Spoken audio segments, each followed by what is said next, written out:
एक मोठी बातमी समोर येते। बदललेल्या निवडणुकीच्या तारखेमुळे आता हजारो शिक्षक टीईटी परीक्षेला मुकणार आहेत। झेडपी निवडणूक आणि शिक्षकांच्या टीईटी परीक्षा एकाच दिवशी होणार आहेत। राज्यात झेडपी आणि पंचायत निवडणुकीसाठी हजारो शिक्षकांना निवडणूक ड्युटी लावण्यात आली, मात्र परीक्षेच्या दिवशीच निवडणूक कार्यक्रम जाहीर करण्यात आला आणि त्याच्यामुळे खरं तर शिक्षक संभ्रमात आहेत। परीक्षा विहित वेळेस पास करणं हे सुद्धा शिक्षकांना बंधनकारक आहे, त्यामुळे शिक्षक परीक्षेला मुकणार नाही याबाबत नियोजन करण्याची मागणी जोर धरू लागली आहे।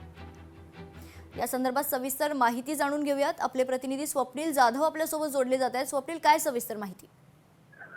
जिल्हा परिषद आणि पंचायतीच्या निवडणुकीच्या तारखा बदलण्यात आलेल्या आहेत, मात्र याचा फटका हा हजारो शिक्षकांना बसलेला आहे। कारण दोन्ही जे परीक्षा आणि निवडणूक आहे ती एकाच तारखेला येत आहे, त्यामुळे महाराष्ट्र राज्य आदर्श शिक्षक समितीने महाराष्ट्र निवडणूक आयोगाला पत्र लिहून याबद्दल नियोजन करण्यात यावं अशा प्रकारची मागणी केली आहे। कारण हजारो शिक्षकांना मतदार आणि निवडणुकीचा कार्यक्रम लावण्यात आलेला आहे, त्यांना कामं देण्यात आलेली आहेत, त्यामुळे कुठेतरी शिक्षक या परीक्षांना मुकतील अशा प्रकारे एकूणच आपल्याला पाहायला मिळते। त्यामुळे फेर नियोजन हे करण्यात यावं अशा प्रकारची मागणी ही आता शिक्षक संघटनेकडून करण्यात येते। त्यामुळे यावर्षी आता निवडणूक आयोग नक्की काय पर्याय काढतं हे पाहणं महत्त्वाचं ठरणार आहे। निश्चित धन्यवाद स्वप्नील, आपण दिलेल्या सविस्तर माहितीसाठी।